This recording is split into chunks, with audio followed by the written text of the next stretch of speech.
మంచిర్యాల జిల్లాలో NH63 విస్తరణ పనులకు బ్రేక్ పడింది. తరచూ అలైన్మెంట్ మార్చడాన్ని వ్యతిరేకిస్తూ నిర్వాసితులు హైకోర్టును ఆశ్రయించారు. దీంతో పనులను నిలిపివేయాలంటూ హైకోర్టు ఆదేశాలు జారీ చేసింది. నిజామాబాద్ నుంచి ఛత్తీస్గఢ్లోని జగదల్పూర్ వరకు నేషనల్ హైవే 63 విస్తరించి ఉంది.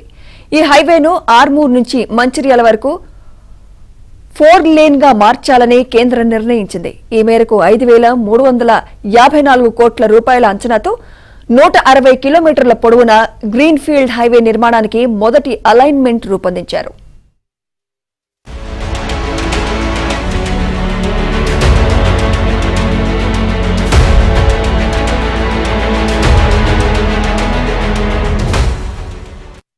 మంచిర్యాల జిల్లా లక్షెట్టిపేట శివార్లోని పొలాలు, అటవీ ప్రాంతం మీదుగా అలైన్మెంట్ వెళ్లాలి. అయితే అప్పట్లో కొంతమంది భూస్వాములు, రియల్టర్లు జాతీయ స్థాయిలో పైరవీలు చేసి ఒత్తిడి తీసుకురావడంతో రద్దు చేశారు. ఇక రెండోసారి 2023లో నోటిఫికేషన్ ఇచ్చారు. ప్రస్తుతం ముచ్చటగా మూడోసారి లక్షెట్టిపేట మండల మోదల నుంచి కుర్మపల్లికి అలైన్మెంట్ మార్చారు. ప్రస్తుతం గోదావరి తీరం వెంట 35 కిలోమీటర్లు నిర్మించే NH63 కోసం జిల్లాలోని 17 గ్రామాల్లో 1433 ఎకరాల భూసేకరణకు అధికారులు సిద్దమయ్యారు.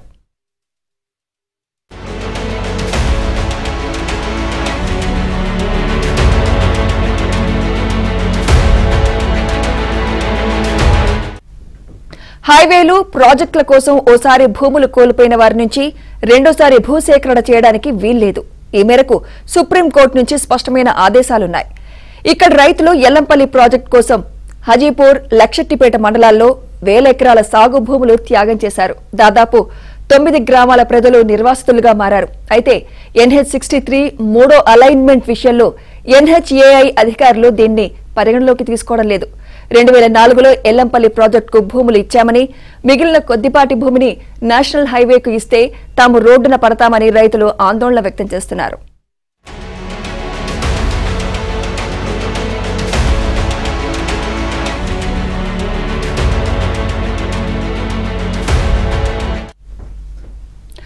హడావుడిగా నోటీసులు ఇచ్చి భూములు లాగేసుకునే ప్రయత్నాలు చేస్తున్నారని రైతులు ఆందోళన వ్యక్తం చేస్తున్నారు. అలైన్మెంట్ ను రద్దు చేసి ఇచ్చిన నోటీసులు వెనక్కి తీసుకోవాలని రైతులు డిమాండ్ చేస్తున్నారు.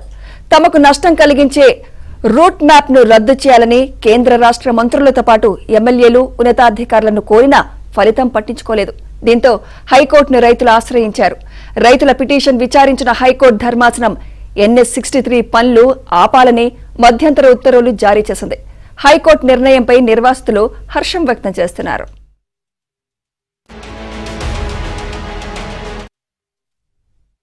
చేసేది వ్యవసాయంలో పంట తీసితేనే అందరు జనాలు బతుకుతారు. మన ఈ రోడ్లు వేసుకుంటూ పోతే ఏం తింటారు? తినేది అదే అన్నం కదా. మనం ఎన్నో బిజినెస్లు చేసి సంపాదించి రియల్ ఎస్టేట్ అని ఈ రోడ్లు అని మరేం తిని బతుకుతారు జనాలు? ఈ రైతుని కొంచెం పోయి గంగల పడేసినాక మరేం తిని బతుకుతారు వాళ్ళు? మాకు ఈ రోడ్డు వద్దు, మేము భూమి ఇయ్యం. మాకే మీరు మమ్మల్ని ఏం చేసినా మంచిది. ఆ రోడ్డు కింద వేసి మీరు తీసుకుంటే తీసుకొని పోండి మా భూమిని, అంతే మాత్రం. కానీ మేము మాత్రం భూమి ఇయ్యం సార్. 2 ఎకరాల భూమి, 2 పంటల పంట భూమి ఇప్పుడు NH63లో రోడ్డు హైవే కోసం అని తీసుకుంటున్నారు. 2018, 2023లో కూడా అలైన్మెంట్ చేశారు. అవి 2 క్యాన్సిల్ అయినాయి. ఇప్పుడు మళ్ళీ 2024లో మళ్ళీ ఇది రోడ్డు సర్వే చేస్తే ఈ భూమిలో ఉన్న భూమిలోకి వెళ్ళే రోడ్డు వేస్తామని అంటున్నారు.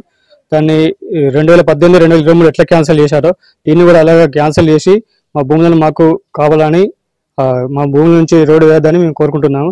ఇప్పుడు హైకోర్టు నుంచి స్టే వచ్చింది, దానికి మేము సంతోషపడుతున్నాం. ఈ స్టేను అలాగనే కొనసాగించాలని రాష్ట్ర ప్రభుత్వాన్ని కోరుకుంటున్నాం. రైతులకు ఎవ్వరూ హామీ ఇవ్వలేదు. విధి లేని పరిస్థితులలో మేము కోర్టుకు పోవడం జరిగింది. దయచేసి 2013 చట్టాన్ని అమలు చేయండి. ఒకసారి నిర్వాసితుడైన రైతు మళ్ళీ భూమి రాకపోవద్దని 2013 చట్టంలో ఉంది.